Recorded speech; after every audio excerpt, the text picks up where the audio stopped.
উপর আমি নামাজকে নিয়ে কথা বলতেছি। বলে হুজুর আমি কি জুমার নামাজ পড়ি না? আপনারা বলেন তো জুমার নামাজের ফরজ কি? এই যারা নামাজ পড়েন জুম্মা পড়েন তারকে আমি বলতেছি জুমার নামাজের ফরজ কি? জুমার নামাজের ফরজ হলো ইজা নুদিয়া লিসসালাতি মিন ইয়াউমিল জুমআ ফাসআউ ইলা যিকরিল্লাহ। যখন জুমাতে আজান দিবে, আজান দেওয়ার সঙ্গে সঙ্গে মসজিদে আসা লাগবে। হুকুম কার? আরো জোরে। তাহলে আল্লাহর হুকুম হলো আজান দেওয়ার সাথে সাথে আসা লাগবে। তোমরা কখন আসছি স্যার?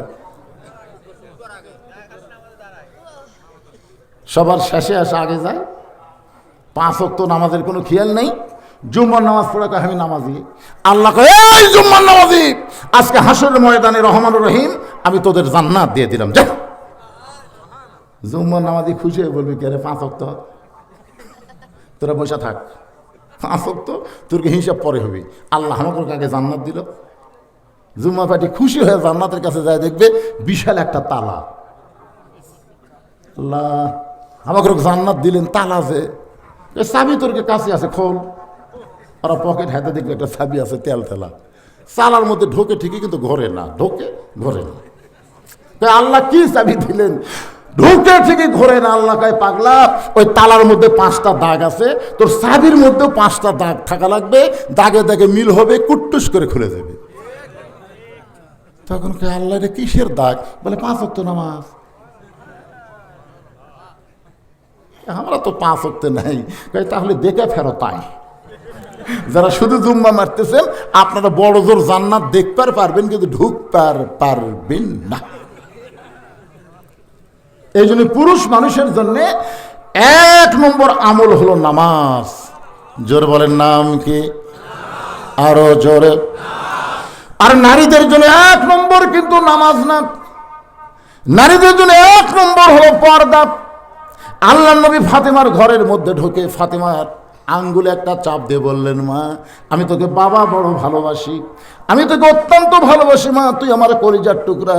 তোর কি কখনো মনে হয় তুই আমার মেয়ে বলে জান্নাতে যাবি? ফাতেমা বলতেছে, বাবা কখন কেন, সব সময় মনে হয়। আপনি হলেন নবীদের নবী, ইমামুল আম্বিয়া, ইমামুল মুরসালিন। আপনার মেয়ে হওয়ার কারণে আল্লাহ অবশ্যই আমাকে জান্নাত দিবে। সঙ্গে সঙ্গে রাসূল কান্দের বলে, ফাতেমা এই কথার কখনোই তুই মনে করবি না। জান্নাতে যদি যাবার চাস মা, তাহলে জান্নাতের আমল করে তোকে জান্নাতে যেতে হবে। সূরা আসরের 2 নম্বর বিষয় হলো ওয়া আমিলুস সলিহা, জান্নাতের আমল করে জান্নাতে যেতে হবে। ফাতেমা বললেন, বাবা কি আমল করা লাগবে? আল্লাহ নবী বললেন, মাত্র 4টা আমল করবা মা। 1 নম্বর হলো নামাজ, 2 নম্বর রমজান মাসে রোজা, 3 নম্বর স্বামীর খেদমত করা। যখন স্বামী চাবে তখন খেদমত করবা, সবসময় স্বামীর খেদমত করা লাগবে না। স্বামী যখন চাবে, স্বামী যখন, এই কথাটা খেয়াল করবেন, স্বামী যখন চাবে তখন বউ খেদমত করবে। কিন্তু স্বামী যদি না চায় আর বউ খেদমত করে, তাহলে বুঝবেন অতি ভক্তি। কথা কেন? অতি ভক্তি। কারেন্টের ফ্যান বন্ধ করে দিয়ে ওই তাল পাকাতে বাতাস করতেছে। স্বামী কয় কে গো কারেন্ট গেছে? কয় না, আছে তো। তো কারেন্টের ফ্যান বাদ দিয়ে তাল পাকার বাতাস, কয় কারেন্টের ফ্যানই তো আমার সতী। এরই কারণেই তো আমি জান্নাতে যাবার পারবো না। এই কারণে আপনাকে তাল পাকার বাতাস, ঠান্ডা বাতাস করতেছি, আল্লাহ যেন আমাকে জান্নাত দেয়। স্বামী কয় আল্লাহ রে, এটা বউ কে রে? কিছুক্ষণ পরে বাম হাত দিয়ে পাকা হাঁকে, ডান হাত দিয়ে স্বামীর কপাল টিপতেছে। কিছুক্ষণ পরে স্বামীর পায়ের আঙ্গুলটা টানতেছে, কপালে এরকম চাপ মারতেছে, হাত পাও টিপতেছে। স্বামী খুব খুশি, যাকে আলহামদুলিল্লাহ একটা বউ ভরে। কিন্তু 5-6 মিনিট পরে কান দিচ্ছে, ফাঁকা হাঁকে আর কান্দে। স্বামী কয় কি হয়েছে ময়না, তোমার কি হয়েছে? বলবো না, বলবো না, এই কয়েক। স্বামী কয় কি হয়েছে কলজা? বলো। বলবো না, আপনি বলে আমার কাম হবি, তাই লাভ নাই, নিজেই কান্দি, আপনি বলে লাভ। স্বামী কয় কি হয়েছে কহ। রাগ জান করেন না? বলছে না রাগ করবো না, বলো কি হয়েছে। বলে এমন কষ্ট গো, তুমি যখন ব্যবসা করবার যাও, চাকরির যাও, মাঠে ময়দানে যাও, তখন তোমার বুড়া বাপ আর বুড়ি মা সবসময় ফ্যাস করে, আমার কলিজার মধ্যে আগুন ধরে দিছে। তুমি যদি ওই বুড়া বাপ মায়ের সাথে থাকবার চাও, তা আল্লাহর রাস্তায় আমার বাপের বাড়ি পেটে দাও। আর যদি আমার সঙ্গে জান্নাতের সংসার করবার চাও, এই বুড়া বুড়ি বাদ দেওয়া লাগবে। অমা আলাইনা ইল্লাল বালাক। আমার ওয়াজ শেষ, এখন আপনার কি ওয়াজ করেন? স্বামী চিন্তা করতেছে, এই পাকার বাতাস করে মাথা টিপে আঙ্গুল টিপে, এই তো ভালোই একটা ওয়াজ করলো রে। বিবেকের আয়নায় ডুব দিয়ে দেখে, ওয়াকাদা রাব্বুকা আল্লা তা'বুদু ইল্লা ইয়াহু ওয়া বিল ওয়ালিদাইনি ইহসানা। আল্লাহর কোরআন বলে, পাগলা, যে বউ তোর বাপ মায়ের বিরুদ্ধে ওয়াজ করলো, এই বউ মলে তুই বউ পাবো রে। এই বউ যদি সারা দেশ সকালে বিকালে বিয়ে করবো রে। কিন্তু সে দুইজনের মানুষের বিরুদ্ধে বললো, ওরা যদি মরে যায় সারা জীবন কাঁদলে তুই আর বাপ মা পাবো না রে। যেটা মরে গেলে পাওয়া যায় না সেটার দাম বেশি রে পাগলা, আর যেটা ছেড়ে দিলে মরে গেলে পাওয়া যায়। কোরআনে এমন সবক দিতে, বুঝলেন? ওই লাভ যেটা বলতেছে, ব্যাগটা কি গুছিয়ে রাখছো? ব্যাগটা তুমি বউ বলে, কিসের ব্যাগ? তুই যে বাপের বাড়ির যাবি, 3 তালাকের গাড়ি চূড়া বাপের বাড়ি যা।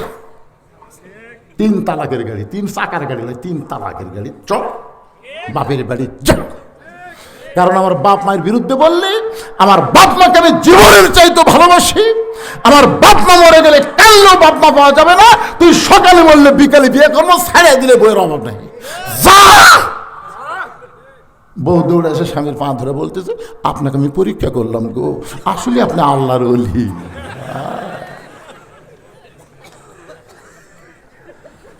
আল্লাহ নবী বললেন, ফাতেমা, সব সময় যে আমল করতে হবে সে আমলের নাম হলো পর্দা। ও ফাতেমা, সবসময় পর্দার মধ্যে থাকবা। পর্দা আল্লাহ ফরজ করে দিয়েছে, অকরনা ফি বুয়ুতিকুন্না ওয়ালা তাবাররাজনা তাবাররুজাল জাহিলিয়াতিল উলা। সঙ্গে সঙ্গে ফাতেমা পর্দার ভিতরে ঢুকে গেলেন। নবীর বিবি খাদিজা সর্বপ্রথম ইসলাম গ্রহণ করছে। নবীর বিবি আয়েশা 6 লক্ষ হাদিসের হাফেজা, 30 পারা কোরআনের হাফেজা। জোরে কোন সুবহানাল্লাহ। আল্লাহ রাসূল বললেন, আমার খাদিজা 1 নম্বর জান্নাতি, আমার আয়েশা হলো জান্নাতি, কিন্তু আমার কলিজার টুকরা ফাতেমা জান্নাতি নারীদের নেত্রী। আয়েশা বলতেছি, ইয়া রাসূলুল্লাহ, আপনার মেয়ে ফাতেমা জান্নাতের এদের নেত্রী হলো কোন আমলে? কোন আমলের কারণে? রাসূল বললেন, আয়েশা শোনো, ফাতেমার নামাজ খুব একটা গুরুত্বপূর্ণ আমি দেখি নাই। নামাজ 5 ওয়াক্তই পড়েছে, কিন্তু সেইভাবে তাকে নামাজ পড়তে দেখি নাই। আমি দেখেছি নামাজ পড়তে পড়তে ফাতেমা এক সময় ফরজ আদায় করে, নফল সুন্নত পড়ে না, স্বামীর খেদমত করে, হাসান হোসেনকে ঠিক মতো খাওয়াই। ও আয়েশা শোনো, আমার ফাতেমার একটা আমল সব সময় দেখেছি, যে আমলটা হলো পর্দা। এমন ভাবে নিজকে পর্দার মধ্যে নিয়ে গেছে, গভীর রাত্রে হযরত আলীকে বুকের মধ্যে নিয়ে ফাতেমা ছোট বাচ্চার মতন কাঁদতেছে। আলী বলে, ফাতেমা, এই গভীর রাত্রে আমার বুকের মধ্যে মাথা দিয়ে কাঁদতেছো কারণ কি? ফাতেমা বলে, স্বামী গো, আজকে কিন্তু 6 মাস হয়ে গেছে, আজকে কিন্তু 6 মাস হয়ে গেছে। আলী বলে, ফাতেমা কিসের 6 মাস? বলে, আল্লাহর নবী আমার বাবা যখন দুনিয়া থেকে বিদায় নেবেন, ওই সময় আমি দরজা বন্ধ করে জানলার কাছে দাঁড়িয়ে আছি। আল্লাহ নবী ডাকতে বলেন, ফাতেমা, তুই দরজা বন্ধ করে জানলার কাছে দাঁড়িয়ে আছিস কেন? ফাতেমা বলতেছে, বাবা, আজরাইল যদি আপনার জীবন কবজ করতে আসে তাহলে আমি দরজা খুলে দিব না। আমি দরজা যদি খুলে না দিই তাহলে আজরাইল কেমনে ঢোকে, এইটা দেখার জন্য জানলার কাছে দাঁড়িয়ে আছি। আল্লাহ রাসূল বলে, ফাতেমা, তুই কেন দরজা খুলে দিবি না? মৃত্যুর সময় যখন হবে তখন সবাইকে দুনিয়া থেকে বিদায় দেওয়া লাগবে। ফাতেমা বলে, বাবা, আপনি জানেন না বাবা, আপনি তাইফের ময়দান থেকে রক্তমাখা শরীর নিয়ে যেদিন এসেছিলেন মক্কায়, সেদিন আমি বুঝতে পারলি বাবা ছাড়া মেয়ের কেউ নেই। ও বাবা, আমি ফাতেমার জীবনের চাইতে আপনাকে বেশি ভালোবাসি। আজরাইলকে আমি জোর হাত করে বলবো, আজরাইল, জানটা যদি কবজে করতে হয় তাহলে আগে ফাতেমার জানটা কবজ করে তারপরে আমার বাবার জানটা কবজ করো। আমি ফাতেমা দুনিয়াতে থাকবো, আমার সামনে আমার বাবাকে নিয়ে যাবে, এটা কখনোই আমি হতে দিব না। রাসূল বলে ফাতেমা আয় আয় তুই আমার কাছে আয় মা। ফাতেমা যেই মাত্র নবীর কাছে, নবী কানে কানে বলে দিলেন ফাতেমা রে, এই দুনিয়া থেকে বিদায় নেওয়ার পর সর্বপ্রথম তোর সঙ্গী আমার দেখা হবে। আল্লাহর নবী আমাকে বলেছেন মাত্র 6 মাস পর এই দুনিয়া থেকে বিদায় নিবি ফাতেমা, কোনো চিন্তা করিস না। আমি সেদিন থেকে গণনা করতেছিলাম, আজকে রাত্রেবেলা আমার 6 মাস পূর্ণ হয়ে গেছে। আলী বলে ফাতেমা তোমার বাবার চিন্তায় তুমি কি তোমার সন্তান দুইটাকে ভুলে গেলে? তুমি কি জানো তোমার হাসান হোসেন সবসময় মদিনার অলি গলি কান্দে আর বলে আমার নানা কোথায় রে, আমার নানা কোথায় রে? ফাতেমা রে, এই 6টা মাস আমি হাসান হোসেনের মুখের দিকে তাকায় দেখছি, চোখের দিকে তাকায় দেখছি, এদের দুই ভাইয়ের চোখে কোনো সময় পানি ছাড়া দেখতে পাই নাই। যেই সাহাবী ভাই তারে জিজ্ঞেস করে আমার নানা কোথায়, নানা ছাড়া আমরা থাকতে পারবো না। 6টা মাস হলে তোমার 2টা সন্তান নানা নানা বলে কাঁদতেছে, আর আজকে গভীর রাত্রে যদি তুমি দুনিয়া থেকে বিদায় নাও তাহলে বলো ফাতেমা তোমার সন্তানকে আমি কেমনে সামাল দেব?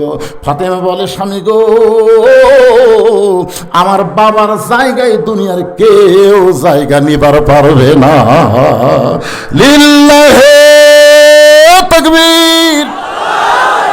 ফাতেমা বলে স্বামী এই দুনিয়া থেকে রাত্রিবেলা যখন বিদায় নিব, বিদায় নেওয়ার পরে আমার চিন্তা চাওয়া আপনাকে পুরা করা লাগবে, মাত্র 3টা চাওয়া আপনার কাছে। আলী কান্দার বলে ফাতেমা দুনিয়ার জীবনে গরিব ছিলাম বলে তুমি কিছুই চাইলা না। আসলে এই দুনিয়ার জীবনে হযরত আলী এত গরিব ছিলেন যে গরিব থাকার কারণে ফাতেমা কিছুই চায় নাই। একদিন দুপুর বেলায় ফাতেমা হযরত আলীর সামনে এসে দাঁড়িয়ে আছে আর মুচকি মুচকি হাসতেছে। আলী বলে ফাতেমা তোমার মুখের মধ্যে হাসি দেখতে পায় কারণ কি? বলে আপনার হাসান হোসেন না খাইয়া ঘুমায় গেছে, আপনার হাসান হোসেন না খাইয়া ঘুমায় গেছে। ঘুম থেকে চেতন পাইলি খাবার চাবে, কিন্তু গোটা ঘর তন্ন তন্ন করে খুঁজেছি, হাসান হোসেনের সামনে খাবার দেবার মতন কিছুই নাই। এখন চেতন পায় যদি ওরা নানার কাছে যায়, আমি জানি আমার বাবার বাড়িতেও খাবার নাই। ওগো স্বামী এইটাও জানি আপনার পকেটেও কোনো টাকা নাই, তাহলে আমার হাসান হোসেন ঘুম থেকে উঠলে খাবার চাইলে কি করব? আলী বলতেছে ফাতেমা আমি তো দিশাহারা হয়ে গেলাম, আমার করার কিছুই নাই।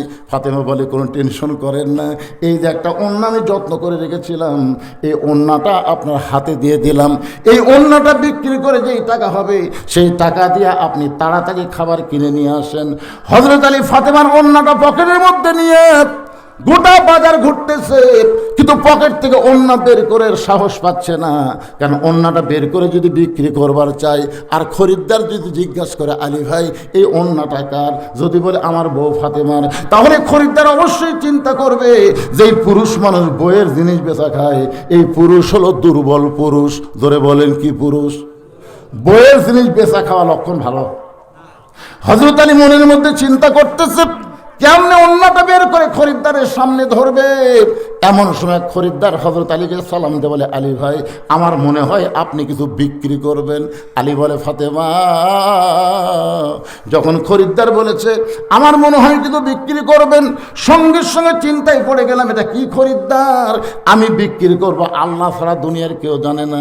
তাকে দেখে খরিদ্দার একটা থলিয়া ব্যাগ তার মুখটা ফাঁক করে ধরে রাখছে।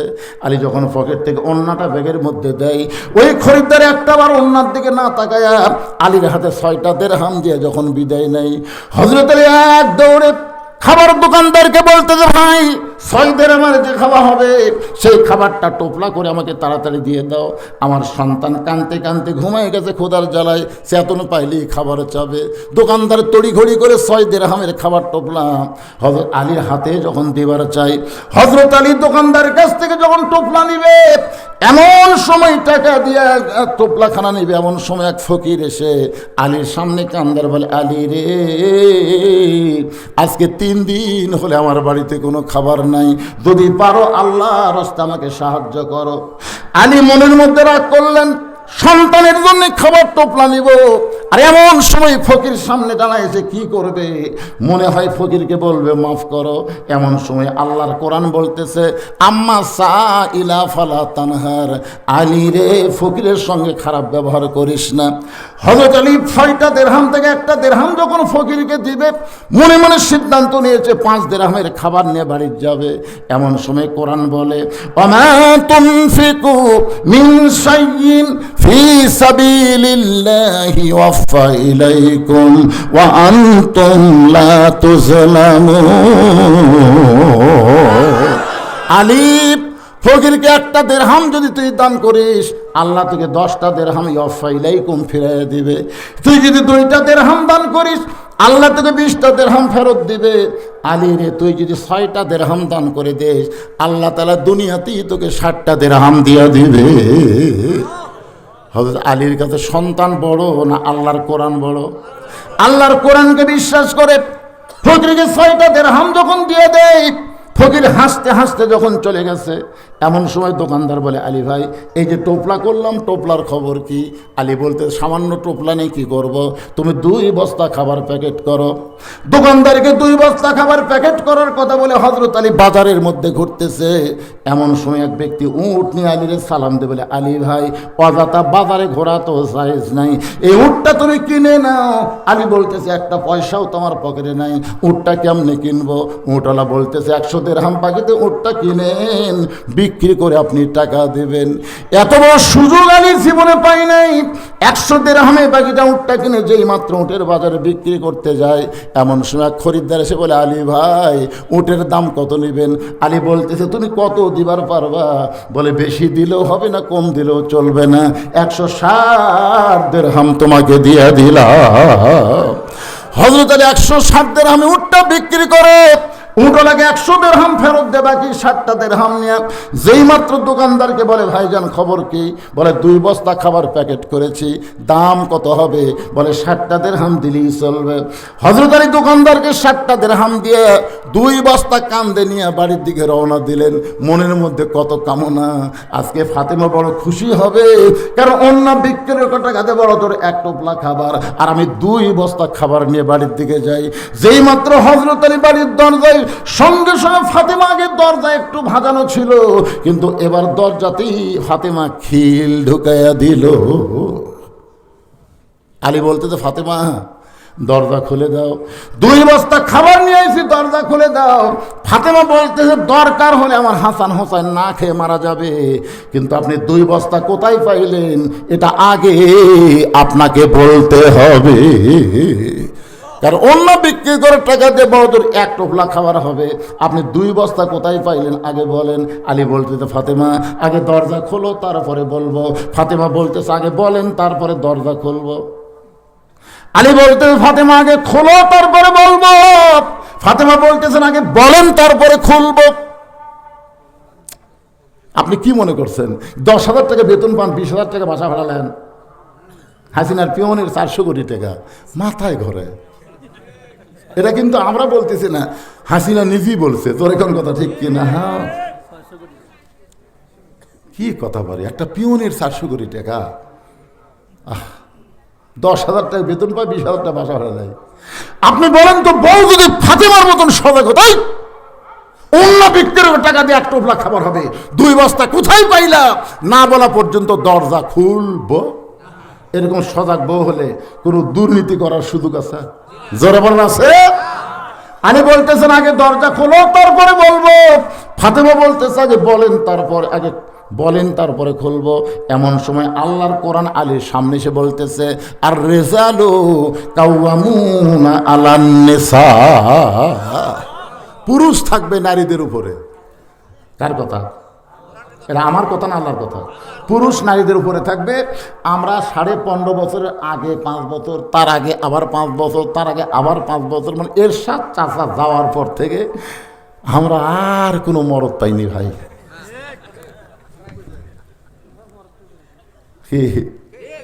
এখন আমরা একটা কথা বলবো, মেয়ে মানুষের দিন শেষ, আগামীতে মরদ মানুষের বাংলাদেশ। কি বলতে পারবেন না? আমি যেই বলবো মেয়ে মানুষের দিন শেষ, আপনার বলবেন মরদ মানুষের বাংলাদেশ। বলতে পারবেন? গলা খাকারে দেন। মেয়ে মানুষের দিন শেষ। মাশাআল্লাহ। আর রিজালু কাওয়ামুনা আলান নিসা, পুরুষ থাকবে নারীদের উপরে। আল্লাহর কোরআন বলে, আলী ফাতেমা যদি দরজা না খোলে খবরদার তুই বলবি না। তুই কি তোর বইয়ের কাছে ছোট হয়ে গেলি নাকি? সঙ্গে সঙ্গে হযরত আলী ইমানকে পাকা পোক্ত করে 2 বস্তা নিয়ে নবীর দরবারে হাজির।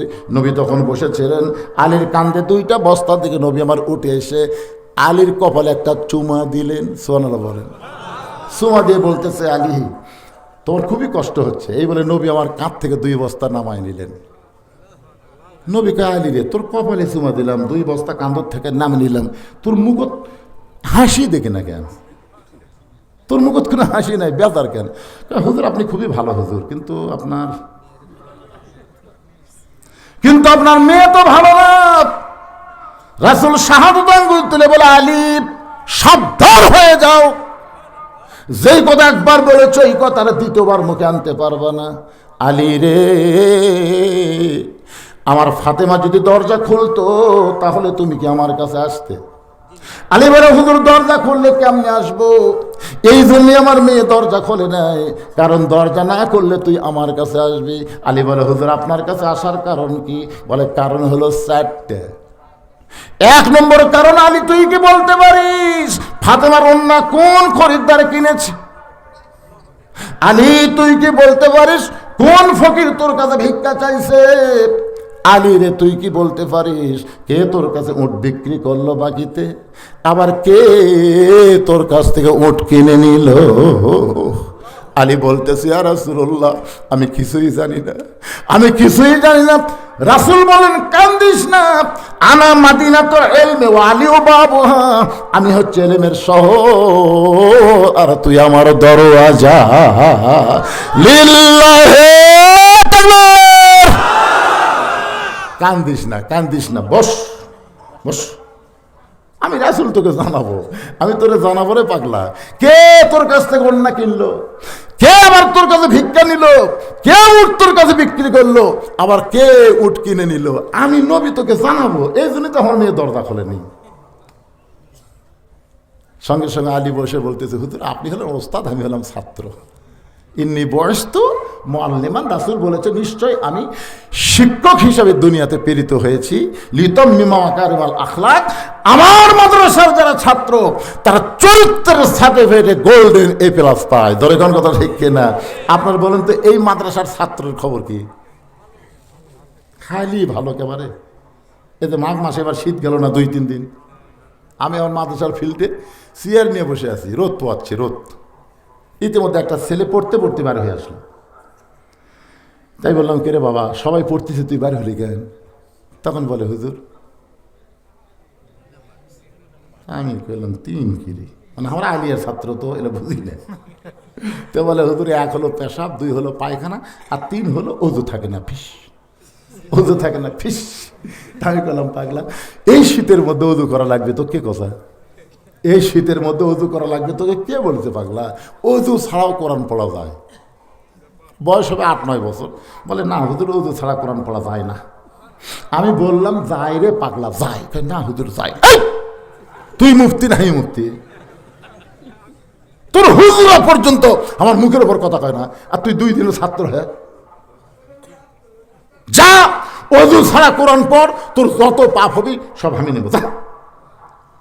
এমন দাবি মারছি, ভয় আমি চলে গেছে। আমি চিন্তা করলাম, ওই তো গেল, কি করতেছে? এই চেয়ারত বসতে তো দেখা যাবে না। আমি আজ থেকে ওটা জানলার ফাঁক দিয়ে তাকাই দেখি এই দরজার ফাঁকত লুকে আসা। ওই কোরআন সাহেবের কাছে আসেও নেই, বসেও নেই, দরজার ফাঁকত লুকে আস।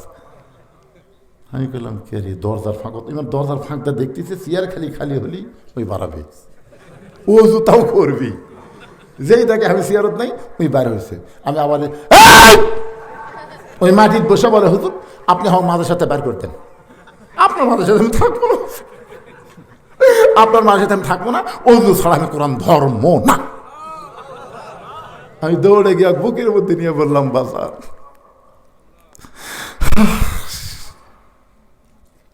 এই শীতের মধ্যে তুই শেষ রাতে উঠিস, তুই অজু করে তাহাজ্জুদের নামাজ পড়িস, তুই কোরআন পড়িস বাবা।